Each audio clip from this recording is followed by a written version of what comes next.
देते हैं। इनकी कृपा की बात ही पता निराली है। ये आयु नहीं देखते, धन नहीं देखते, सुंदरता नहीं देखते, ज्ञान नहीं देखते, जाति नहीं देखते, यहाँ तक कि योनि भी नहीं देखते। किसी योनि में पशु योनि में है, वृक्ष में है कि मानव योनि में है। किसी को लगता होगा ना कि भगवान तो बड़ी आयु वालों को मिलते होंगे, जो बड़ी आयु पूरा जीवन पर भगवान का भजन करेंगे तो जाके कहीं भगवान मिलेंगे। पर ध्रुव और प्रहलाद कोई बड़ी आयु वाले बालक नहीं थे, 5-5, 7-7 वर्ष के बालक थे और भगवान उन्हें मिले है ना। तो इसलिए भगवान आयु नहीं देखते। तो किसी को लगता होगा कि भगवान कैसे मिलते हैं, जो बड़े पैसे वाले होते हैं, धनवान होते हैं ना। बोले नहीं, बड़े पैसे वाले को भी भगवान नहीं मिलते। यदि बड़े पैसे वाले को मिलते ना तो फिर शबरी के पास कौन सा धन था जो मेरे प्रभु उसकी कुटिया में गए थे ना। और तो बोले भगवान ना वो ऊंची जाति वालों को मिलते होंगे। बोले का जाति विदुरस्य, बोले विदुर जी की जाति क्या थी, वो तो छोटी जाति के थे। और हमारे कन्हैया, हमारे गोविंद दुर्योधन के मेवे भोग 56 प्रकार के भोग त्याग करके कहाँ चले गए, विदुरानी के यहाँ केले के छिलके खाने चले गए। कह रहे सुखदेव जी महाराज।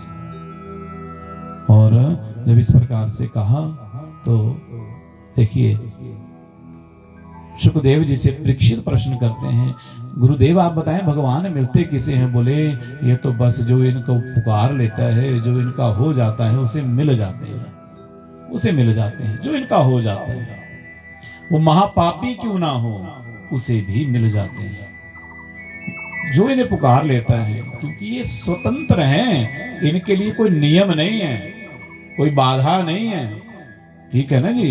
जैसे राष्ट्रपति होते ना, अब किसी को मृत्यु दंड मिला हो ना, किसी को मृत्यु दंड मिला है, बड़ा अपराध किया और मृत्यु मिलने वाली, फांसी मिलने वाली है, और राष्ट्रपति को एप्लीकेशन जाएगी तो राष्ट्रपति की मर्जी है, वो माफ भी कर सकते हैं, क्षमा कर सकते हैं। वैसे ही मेरे कन्हैया, मेरे गोविंद भी बड़े से बड़ा पाप कर्म भी हो जाए और यदि इनकी शरण में इनके सामने अर्जी लगा दें तो ये क्षमा भी कर देते हैं। इस प्रकार से कहा। और बोले सृष्टि बनती कैसे है गुरुदेव। तो कहते परीक्षित, इस संसार में सबसे पहले श्री हरि नारायण ही थे और कुछ नहीं था, सब तरफ जल ही जल था। ये ब्रह्मांड अंडाकार है और कोई नहीं था। उन्हीं परमात्मा का मन हुआ कि एको अहम बहुश्यामा, कि मैं एक हूं बहुत हो जाऊं। जब ऐसा मन हुआ तो इनके शरीर से जल की धाराएं प्रकट हुई और उस जल में यह शयन करने लगे और इनका नाम पड़ गया नारायण। क्या नाम पड़ा? नारायण। बोलिए नारायण भगवान की।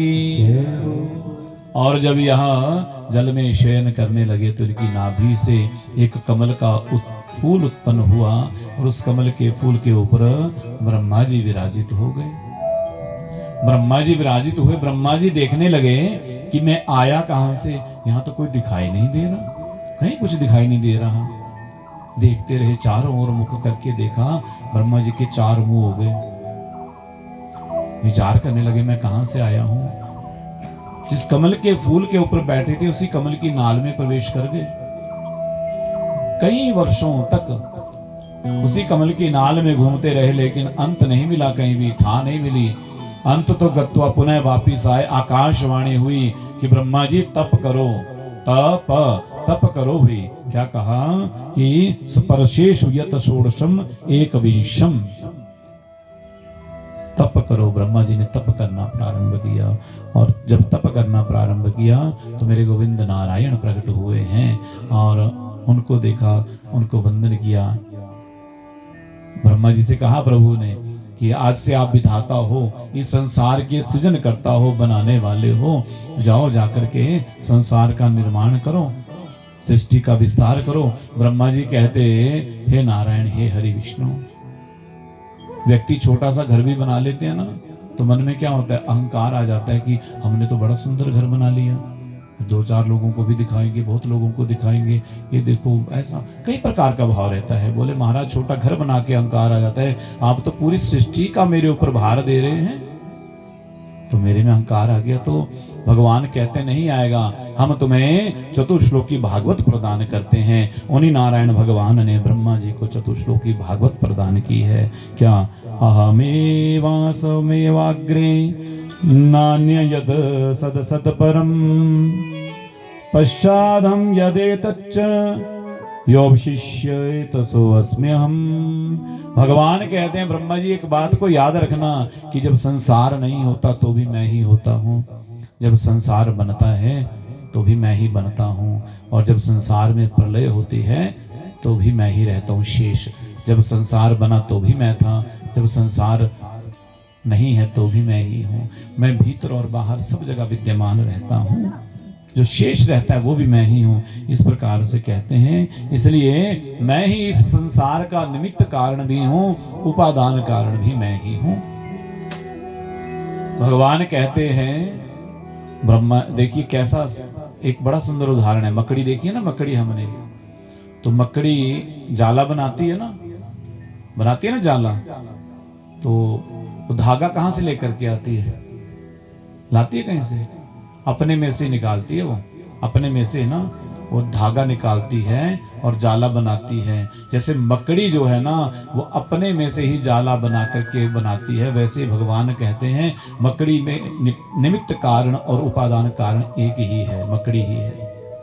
उसी प्रकार इस संसार में जो बनता हूँ वो भी मैं ही हूँ, बनाने वाला भी मैं ही हूँ।